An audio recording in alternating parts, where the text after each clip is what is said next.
Madame, Monsieur, bonjour et bienvenue dans ce journal des régions de ce lundi de Pentecôte. Les chrétiens ont célébré hier dimanche la fête de Pentecôte. À Boikan, on n'est pas resté en marge de cette célébration. Gilles Dansou et Ernest Titegou ont suivi pour nous l'ambiance qui a prévalu dans les différentes chapelles à Boikan. Voyons le reportage. La fête de Pentecôte a été célébrée dans l'allégresse dans plusieurs paroisses de la ville de Boikan. Animation, louange et bénédiction. La descente de l'Esprit Saint a un sens particulier. Puisque le Christ a promis l'Esprit Saint à ses disciples, je vous enverrai un défenseur. Et l'Esprit Saint est arrivé. Nous commémorons chaque année cette fête. C'est pas cette fête. D'abord, cette fête qui c'est également la naissance de l'Église. Donc c'est notre fête à nous tous. L'Esprit Saint nous donne la force, vraiment le courage, la force, la détermination de ne pas nous laisser abattre par les événements de ce monde. À l'église du christianisme céleste de Katalokoli à Boikan, la descente de l'Esprit Saint est saluée. La Pentecôte veut dire séquente. Séquente, c'est à compter du jour de la Pâque à nos jours. Une fête des Juifs qu'ils fêtaient en souvenir des tables de la loi à Moïse. Donc le jour-là, ils sont en train de prier, ils sont en train de faire les prières, les chants en train de danser, ils sont en train de faire tout, et puis le Saint-Esprit est descendu sur eux. À la chapelle internationale des vainqueurs, on prie intensément. La parole de Dieu est expliquée. C'est le Saint-Esprit qui est le gardien même, qui est même la personne en tant que telle qui propage l'œuvre de l'évangile à travers ce que nous disons et qui fait que l'église s'agrandisse, qui nous aide également à comprendre les choses de Dieu. C'est parce que le Saint-Esprit est important pour l'avancement et l'épanouissement du royaume de Dieu. Et nous croyons que cette fête doit être vraiment bien célébrée même, parce que ça indique le commencement même de l'église dans ces temps de la grâce. Une fidèle rencontrée nous donne ses impressions. En train de fêter bien, je suis dans la joie et je rends grâce à Dieu. C'était donc la joie dans tous les cœurs.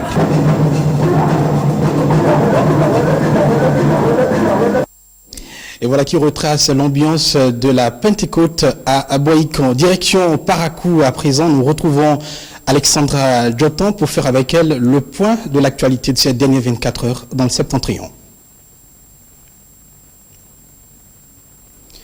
Alexandra, bonjour. Très heureuse de vous retrouver en ce début de semaine. Madame, Monsieur, le week-end n'aurait pas été que festif par ici. Dans le Septentrion, il a également été riche en diverses activités. Tenez, Assemblée générale ordinaire de l'ANOPE, Association nationale des organisations professionnelles des éleveurs de ruminants du Bénin. L'événement s'est déroulé à Ndali et a permis aux participants de passer en revue l'exercice 2015. Plus de précisions avec Michel Dakou. Ensemble, c'est plus sûr. Les éleveurs de ruminants du Bénin l'ont compris depuis quelques années déjà, à travers leur structure fêtière, Association nationale des organisations professionnelles des éleveurs de ruminants ANOPE, les concernés œuvrent au quotidien pour défendre leur corporation. La présente Assemblée générale a essentiellement pour but le toilettage des tests fondamentaux de l'association et le point des avancées enregistrées en 2015. Aujourd'hui, dans le domaine de renforcement de capacité, je pense que nous avons pu continuer les sessions d'alphabétisation au profit de nos membres et aussi au niveau du renforcement des capacités de l'équipe technique, donc aussi au niveau de l'amélioration de nos races génétiques. Il y a une ferme expérimentale qui a été installée au niveau de l'Icopère de Gorgounou. Vraiment, nous pouvons dire qu'il y a d'abord le code pastoral, qui est vraiment un élément très fort et qui est aussi bien vu par le gouvernement et l'Assemblée générale. Parce que vous voyez les conflits qu'il y a dans le sud, il faut un code pastoral pour réglementer l'élevage et même l'agriculture. Si l'ANOPE est aujourd'hui perçue comme l'une des plus grosses organisations du Bénin, l'association est également confrontée à des difficultés. Au niveau de la mobilisation de nos fonds propres, on n'a pas atteint le niveau que nous avons souhaité. Et aussi, si même il avait des conventions signées avec les autres partenaires, il a le plus souvent le retard dans le décaissement de ces financements-là qui font que le délai que nous nous sommes fixés pour la mise en œuvre des activités n'est pas le plus souvent honoré. La NUPER, c'est 48 communes engagées pour l'émancipation des éleveurs de ruminants. Autre temps fort de cette Assemblée générale, le remembrement du conseil d'administration et le renouvellement du commissariat aux comptes de l'association. Faire adhérer et faire participer les fils et filles de Gogounou où qu'ils résident au projet de développement de cette commune, telle est l'ambition de la première autorité locale. Pour y parvenir, le maire de Gogounou a entrepris de rencontrer la diaspora de cette commune. Marie-Léa Yemantro, témoin de la séance tenue à Parakou. Leur mobilisation lors de cette rencontre est la preuve qu'ils se préoccupent du sort de leur commune, même en n'y résidant pas en permanence. Tout en les remerciant pour cet intérêt, le maire de Gogounou expose l'objectif de sa démarche, sa vision et surtout les grands points sur lesquels il sollicite l'accompagnement de cette diaspora de Parakou. On a besoin effectivement de votre implication. Parce qu'on ne pourra rien faire dans cette commune-là sans vous. Alors, qu'est-ce que vous devez être? Vous devez être d'abord notre ambassadeur. Vous devez nous aider à l'élaboration de notre dossier. Le problème frontalier qui oppose notre commune à celle de Bembeleke. Vous avez des relations que vous pouvez utiliser pour qu'on obtienne des documents prouvés à ces éléments, à ces amis de Bembeleke que désormais Petit Paris est effectivement pour Gogounou. Nos jeunes frères, les étudiants, le problème de location se pose. Pour aider le conseil communal à lever ces difficultés, les représentants des 5000 membres de la diaspora de Gogounou à Parakou présentent les préalables et font des propositions. Impliquer la diaspora dans toutes les grandes actions de développement de la commune. Informer la diaspora des programmes et projets réalisés ou en cours de réalisation dans la commune. Pour montrer notre bonne volonté déjà au maire en prenant certains engagements. On va parler de l'éducation. Ce que nous pouvons faire rapidement, c'est de susciter l'humiliation. On a des étudiants à Parakou, à Cotonou, qui souffrent de logement. Nous avons parlé de 5000 ressortissants de Gogounou à Parakou. Si chacun décide de donner 1000 francs, avec 5 millions, on peut trouver une parcelle et construire au moins pour 20 personnes. Entre autorités locales et diaspora de Gogounou à Parakou, l'engagement est pris de se concerter plus souvent pour des actions concrètes. Pour finir, on parle famille. Vous le savez, hier 15 mai a été célébrée la journée internationale de la famille. Dans ce cadre, le Centre UNIV, le Centre international des droits humains et de la solidarité universelle, a initié dans ce cadre, je le disais, une série de communications sur place ici à Parakou. L'activité a connu la présence des autorités municipales, celle de la direction départementale de la famille, mais également de l'enseignement primaire. Brigitte Simbia. Les familles, une vie saine et un avenir durable, c'est autour de ce thème que se sont articulées les réflexions à la faveur de la Journée internationale de la famille. Pour la circonstance, le Centre UNIV donne de la voix à travers deux communications. L'une sur la bonne nutrition et santé en famille et l'autre sur la famille africaine face à la nouvelle éthique mondiale. Cet atelier nous permettra de savoir comment bien manger avec nos moyens, de connaître les aliments dangereux qui donnent les maladies comme le diabète, de savoir comment éviter les dérives qui menacent la famille aujourd'hui, de revisiter et s'approprier les valeurs familiales africaines. L'événement est sobre, mais suscite l'intérêt des participants et des autorités présentes sur place. J'ai retenu vraiment l'importance de nos produits locaux et comment se nourrir de façon simple à peu de frais. Aujourd'hui, nous avons la méconnaissance de ce que nous devons prendre pour jouir d'une bonne santé, que nous-mêmes, nous développons les maladies. Lorsque nous mettons un accent sur l'alimentation, surtout une alimentation saine, cela forcément nous conduira à une famille équilibrée. La Journée internationale des familles est célébrée le 15 mai de chaque année. Instituée par les Nations Unies, elle vise à mieux faire connaître les questions liées à la famille et à accroître la connaissance des enjeux socio-économiques et démographiques qui l'affectent. Voilà, on s'en arrête là pour ce qui concerne notre intervention depuis le Septentrion. Merci de nous avoir suivis.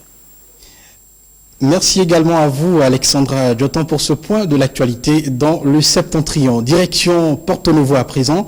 Là, nous retrouverons Olive Oussougoué pour le point de l'actualité, là, dans cette capitale du Bénin. Merci de nous retrouver depuis Porto Novo pour les informations en provenance des départements de Lomé et du Plateau. La campagne agricole 2016-2017, lancée vendredi dernier à Adjoum sous le thème « Les communes du Bénin face aux défis des plans régionaux de développement des filières agricoles ». C'était en présence des autorités en charge de l'agriculture, des producteurs, sages et têtes couronnées de la vallée de l'Ouémé. Le point dans ce reportage. Vallée de l'Ouémé, commune d'Adjoum, arrondissement de Gangban, village de Gogbo, lieu retenu par les autorités béninoises en charge de l'agriculture pour le lancement de la campagne agricole 2016-2017.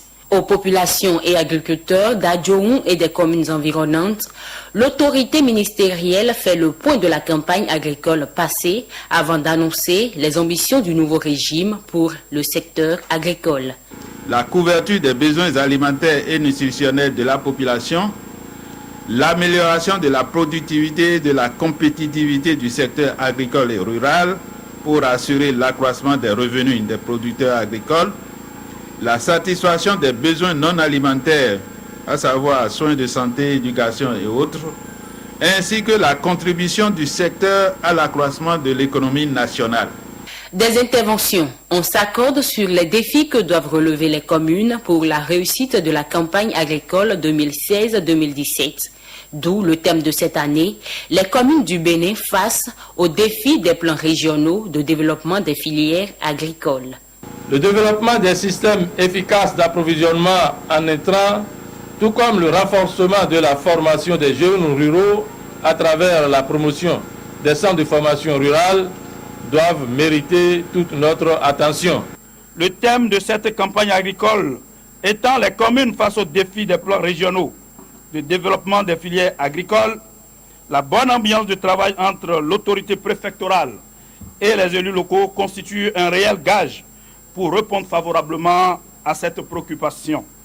La vallée de l'Ouémé, deuxième vallée la plus riche du monde après celle du Nil, se révèle comme un potentiel dont dispose le Bénin pour sa souveraineté alimentaire à l'horizon 2020.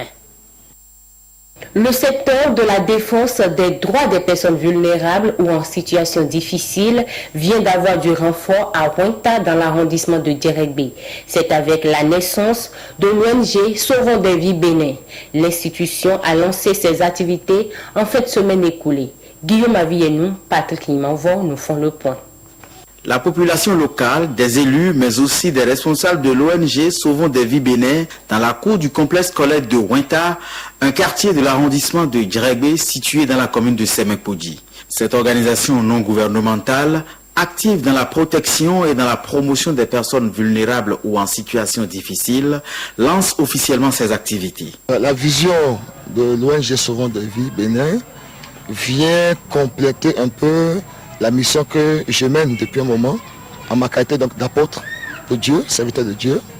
Je suis fondateur aussi d'une mission évangélique internationale Christ en Action. Et pour essayer donc de compléter cette parole que le Seigneur Jésus-Christ nous a dite en matière d'aide au niveau du plan social, donc il a été important pour nous encore de penser aussi non seulement à prêcher la parole, mais également aussi à apporter l'aide sociale aux personnes démunies. L'avènement de cette ONG à Ouinta tombe à propos, pense le chef de l'arrondissement de Djeregbé, dont dépend Ouinta. Il est aussi le parrain de l'événement. Je reste convaincu que la tâche ne vous sera pas facile.